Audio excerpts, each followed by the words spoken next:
Elizabeth Olsen was able to build a reputation for herself far beyond just being the Olsen twins' little sister, but now she's come out trashing the press in defense of her sisters. Elizabeth Olsen's older sisters, the Olsen twins, got attacked when they were very young, being cast for Full House when they were just 9 months old. The reason the producers of Full House were adamant on hiring twins to play the character Michelle was because of child labor laws where during school days kids are only allowed to work 4 hours per day. Working with infants is also very difficult because sometimes one of the twins will act up, so it's better to have a second one on hand. And there was actually a point the Olsen twins got fired from Full House because John Stamos said they cried too much and he asked the producers to fire them, so they did.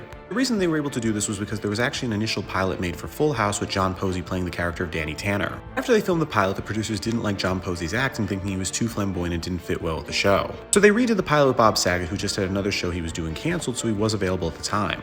There was a brief period the Olsen twins were replaced by these red-haired twins that John Stamos said were only pretty to a mother's eyes, and because of that the Olsen twins were brought back. And the Olsen twins started off each making $2,200 per episode in Full House for 22 episodes, meaning they each made $58,200 in a period of 6 months. But because they became so popular, by the 8th and final season they were making $80,000 per episode each, meaning over 24 episodes they made $1.9 million each. During the final few seasons of Full House, John Stamos actually pushed the idea Elizabeth Olsen, who's 3 years younger than the Olsen twins, gets her own part on the show. But the issue was the producers didn't like the idea, feeling if they introduce another Olsen sister to the show officially becomes the Olsen twin show. Then after Full House ended, the Olsen twins landed another show called Two of a Kind, where they were each playing their own characters on the show, and they were actually paid $100,000 an episode for 22 episodes, making $2.2 million each. And the producers on that show actually planned on putting in Elizabeth Olsen as well as the little brother Trent, but the problem was the show got canceled. But after Two of a Kind failed, the Olsen twins built an empire doing VHS movies, which did $250 million in sales over 16 movies. But despite all these direct-to-video movies, Elizabeth Olsen was only featured in one of them, which was called How the West Was Won, for a brief role. The logic was the producers for the VHS films thought the Olsen twins were being sold as twins and not sisters, so there was no place for Elizabeth Olsen.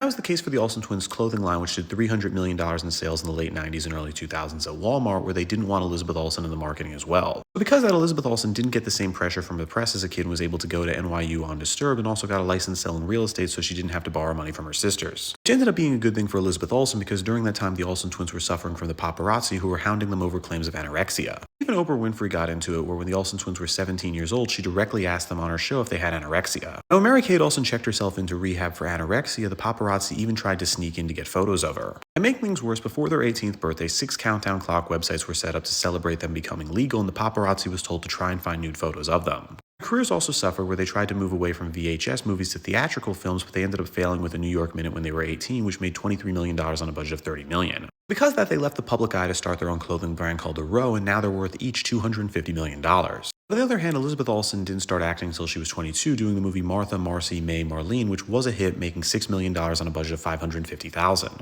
Then got catapulted to a new level of fame doing the Avengers movies as Scarlet Witch, where she's made $14 million so far. Because of that fame, there was actually a request for Elizabeth Olsen to replace the Olsen twins as Michelle Tanner in the show Fuller House. Which, despite that show going for 75 episodes, the Olsen twins never returned because they were sick of dealing with the press and also didn't need the money. Elizabeth Olsen opted not to do Fuller House because she didn't like the quality of the show and also said it would be wrong to take her sister's role. During this time, Elizabeth Olsen married musician Robbie Arnett, but she kept it hidden from the press for an entire year. Elizabeth Olsen said the reason she didn't tell the press and also avoids them at all costs is because of how they tortured her sister, viewing them as vultures. And with that, I'm Charles Pearl. Please subscribe to learn something.